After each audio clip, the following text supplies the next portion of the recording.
Пока одни пакуют чемоданы и отправляются на пляжный отдых, активная молодежь едет на образовательные площадки. 13 июля в очередной раз стартует Всероссийский форум «Селигер». Тысячи молодых людей представят свои проекты в различных направлениях. Традиционно в форуме примут участие и активисты из Северной Осетии.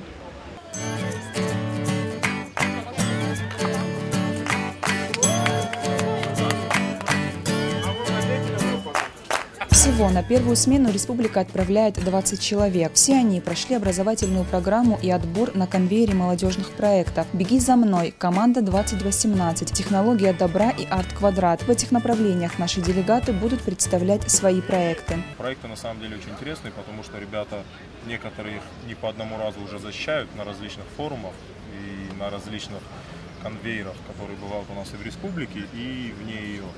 Поэтому мы ждем того, что ребята полностью отдадутся своим проектам, ну и, естественно, получат там хорошее образование, потому что Селигер — это прежде всего образовательный форум. Образовательный лагерь в этом году отмечает свой юбилей. Вот уже 10-й год на одноименное озеро в Тверской области съезжается молодежь со всей России и зарубежных стран. Незабываемые эмоции, новые друзья, интересные лекции. Участие в форуме для многих становится своеобразной традицией. Побывав однажды, обязательно хочется вернуться вновь. Нельзя передать словами то, что там происходит. Начиная от образовательной программы, заканчивая тем, что происходит после 7 часов, ты не знаешь, куда себя деть. То есть там по большим граммофонам объявляют, где какой концерт, и ты просто вот не знаешь, куда пойти. Большое количество молодых людей на очень ограниченной территории, и новые знакомства, новое общение, вот этот позитив, он заряжает тебя.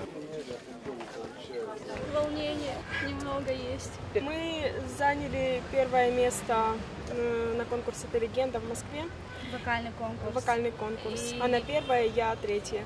И нам дали сертификаты на Селигер. Мы едем просто поучаствовать в образовательной площадке, потому что нам это необходимо для учебы. Мы музыканты, и нам те семинары, которые там будут, очень многое дадут. Экономика будущего, молодые дизайнеры и архитекторы, «Русская правда», регионы России и другие. В этом году впервые будут проведены 8 новых смен. Участников ждет еще одна приятная особенность – улучшение условий проживания. По словам организаторов, юбилейный Селигер преподнесет немало сюрпризов. А какие именно, узнаем совсем скоро. Анжела Засохова, Ирина Круглова, Осетия ТВ.